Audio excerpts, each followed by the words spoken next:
तो दोस्तों यहाँ पर कुछ समय पहले हमने एक वीडियो में आपको बताया था कि किस तरीके से अर्जुन टैंक के इंजनों को लेकर जर्मनी की तरफ से भारत को एक बहुत ही बड़ा धोखा दिया गया था और तब यहाँ पर जर्मनी ने भारत के लिए जो इंजनों की सप्लाई थी उसको अगले 4 सालों के लिए बैन कर दिया था, यानी कि बंद कर दिया था। और ऐसे में दोस्तों अर्जुन मार्क 1A टैंकों का जो प्रोजेक्ट है यहाँ पर काफी डिले हो चुका है। हालांकि जर्मनी की इन हरकतों को देखने के बाद में भारत के तरफ से अपने टैंकों के खुद के इंजनों को बनाने को लेकर यहाँ पर काम स्टार्ट किया गया था।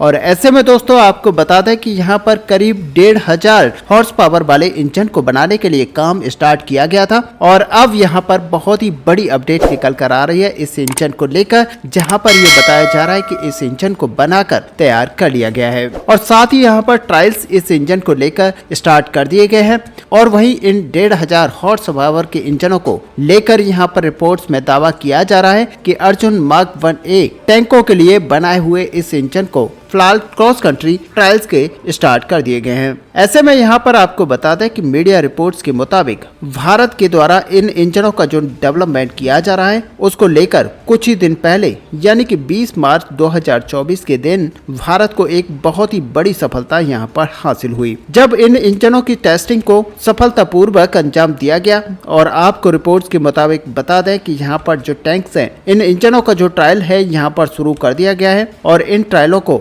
और भी ज्यादा बारीकी से अंजाम देने को लेकर इन इंजनों के प्रोडक्शन को यहाँ पर स्टार्ट किया जाएगा। ऐसे में यहाँ पर जो इंजनों का डेवलपमेंट है वो DRDO और भारत के मैसूर में स्थित डिवीजन के द्वारा किया जा रहा है। और आपको ये भी जानना चाहिए कि इन इंजनों के डेवलपमेंट के साथ ही भारत टैंकों की इंजन और मिलिट्री हथियारों के मामले में काफी हद तक आत्मनिर्भर बन जाएगा। और अब दोस्तों यहाँ पर बताया जा रहा है कि DRDO अपने इन इंजनों के टेस्टिंग के नेक्स्ट फेज में उतरने के लिए यहाँ पर तैयार कर चुका है और रिपोर्ट्स के मुताबिक यहाँ पर जो नेक्स्ट फेज होने वाला है असल में इन इंजनों को पुराने अर्जुन मार्क 1 टैंकों के प्रोटोटाइप में इंटीग्रेट करने को लेकर है। और ऐसे में जब इन इंजनों का हमारे अर्जुन टैंक के अंदर इंटीग्रेट कर लिया जाएगा तो इसके साथ साथ ही इन इंजनों के परीक्षण को अंजाम यहाँ पर दिया जाएगा। ऐसे में रिपोर्ट्स के अंदर ये दावा किया जा रहा है कि ये जो नेक्स्ट फेज है वो साल 2025 के मध्य में स्टार्ट किया जाएगा, यानी कि आने वाले 1 साल के अंदर ही ये फेज शुरू किया जा सकता है,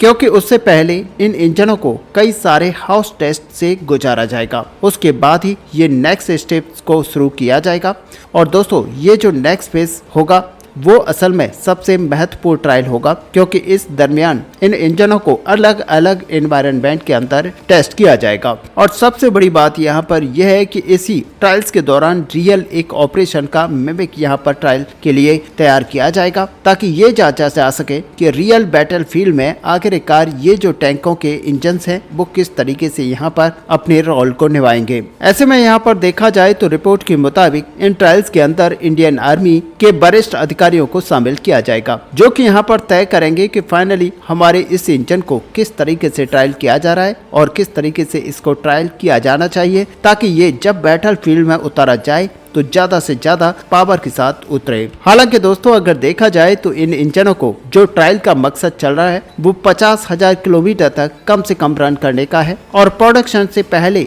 ये इंश्योर करने का मतलब है कि इन इंजनों को अच्छी तरीके से जांचा और परखा जाएगा कि आखिरकार ये इंजन बैटल फील्ड में किस तरीके से काम कर पाएंगे। और सबसे पहले ये दावा किया जा रहा है कि अर्जुन टैंक के 2 प्रोटोटाइप के अंदर इन इंजन्स को लगाया जाएगा और उसके बाद में ट्रायल्स को अंजाम दिया जाएगा। आशा ये भी की जा रही है कि साल 2026 के अंतर्गत ही इन ट्रायलों को समाप्त कर लिया जाएगा। वहीं पर आपको ये भी बता दें कि भारत आर्म फोर्सेस की तरफ से ही इसके बाद में अर्जुन मार्क 1 के इंजन को 1500 हॉर्स पावर तक अपग्रेड किया जाएगा। ऐसे में दोस्तों असल में देखा जाए तो ये जो डेवलपमेंट किया जा रहा है ये भारत के लिए बहुत ही बड़ा अचीवमेंट है। और ये आपको बता दें कि ये परेशानियां शुरू वहां से हुई थी जब जर्मनी ने भारत को इंजन देने से मना कर दिया था। और दोस्तों इसके पीछे की कहानी काफी लंबी है, क्योंकि यहाँ पर जर्मनी ने इंजन देने से भारत को इसलिए भी मना किया था क्योंकि भारत इस टैंक का बहुत ही बड़ी मात्रा में एक्सपोर्ट करने वाला है। और ऐसे में आपको बता दें कि एक बड़ा ऑर्डर भारत को अफ्रीकन देशों की तरफ से मिला था, जिसकी वजह से यहाँ पर भारत को एक्सपोर्ट करते हुए देखकर जर्मनी से यहाँ पर रहा नहीं गया और इसी वजह से जर्मनी ने भारत को इस टैंक के इंजन को देने से मना कर दिया। ऐसे में दोस्तों ये भी समझना चाहिए कि आखिरकार दुनिया भर के अंदर काफी कम ही ऐसे देश हैं जो कि इस तरह के इंजन को डेवलप कर चुके हैं। वहीं पर आपको ये भी बता दें कि अब तक भारत ऐसे इंजनों की रिक्वायरमेंट को पूरा करने के लिए या तो जर्मनी से लिया करता था या फिर अमेरिका से इस तरीके के इंजन को लिया करता था। ऐसे में अर्जुन मार्क 1A टैंक के अंदर जो इंजन यहाँ पर लगाया जाता है उसको लेकर जर्मनी की तरफ से जब ये धोखा दिया गया था तो जोरावर जैसे हल्के टैंकों के इंजन को लेकर भी भारत के द्वारा जर्मनी का साथ छोड़ दिया गया। और अब दोस्तों आपको बता दें कि अमेरिकी कंपनी का कोमेंस का इंजनों का इसके अंदर उपयोग किया जाएगा और वहीं पर जब भारत अपने स्वदेशी इंजन को यहाँ पर डेवलप करके तैयार कर लेगा तब अपने अर्जुन टैंक के अंदर इसको लगाया जाएगा। और दोस्तों फाइनली भारत अब खुद आत्मनिर्भर बनना चाहता है और इसी के चलते लगातार भारत तेजी के साथ प्रयासरत है और इसी कड़ी में भारत अपने इंजन्स को बनाकर बहुत ही जल्द तैयार कर लेगा और तब सच मानिए कि यहाँ पर भारत बड़ी मात्रा में इन इंजनों को ही नहीं बल्कि यहाँ पर टैंकों को भी एक्सपोर्ट करेगा। और ऐसे में आप मानकर चलिए कि हमारी जो एक्सपोर्ट मार्केट है वो यहाँ पर काफी बड़ी मात्रा में यहाँ पर बढ़ने वाली है क्योंकि आने वाले समय में भारत न केवल यहाँ पर टैंक्स को एक्सपोर्ट करने वाला है बल्कि आने वाले समय में भारत कई सारे अन्य हथियारों को भी एक्सपोर्ट करेगा क्योंकि भारत यहाँ पर न केवल टैंक्स या फिर फाइटर जेटों को एक्सपोर्ट करने वाला है बल्कि यहाँ पर भारत कई सारे कलपुर्जे और छोटे इक्विपमेंट्स को यहाँ पर एक्सपोर्ट करेगा। लेकिन दोस्तों सबसे बड़ी बात यह है कि भारत ने बहुत ही कम समय के अंदर इस टैंक के इंजन को बनाकर तैयार कर लिया है और ऐसे में जो FRC है यानी कि फ्यूचरिस्टिक कॉम्बैट टैंकों का जो प्रोजेक्ट है उसके अंदर भी भारत इसी इंजन को इस्तेमाल करेगा। और ऐसे में सच मानिए कि अब भारत को किसी भी अन्य देश के ऊपर डिपेंडेंट नहीं होना पड़ेगा। हालांकि दोस्तों यहाँ पर जो डेवलपमेंट है वो भारत के लिए इसलिए भी और भी ज्यादा बड़ा बन जाता है क्योंकि टैंकों के इंजन को लेकर अब एक तरह से आप कह सकते हैं कि जर्मनी की कंपनी MTU अपना दादागिरी जो अभी तक दिखा रहा था वो अब भारत अपने इंजनों को तैयार करने के बाद में MTU के इंजनों का यहाँ पर मार्केट ही खत्म कर देगा क्योंकि भारत आने वाले समय में अपने इन्हीं इंजनों को बड़ी मात्रा में दुनिया भर के अलग अलग देशों को एक्सपोर्ट करेगा। और ऐसे में दोस्तों यहाँ पर आपको देखने को मिलेगा कि फाइनली भारत दुनिया भर के अंदर टैंकों के इंजन के मामले में बादशाह बन जाएगा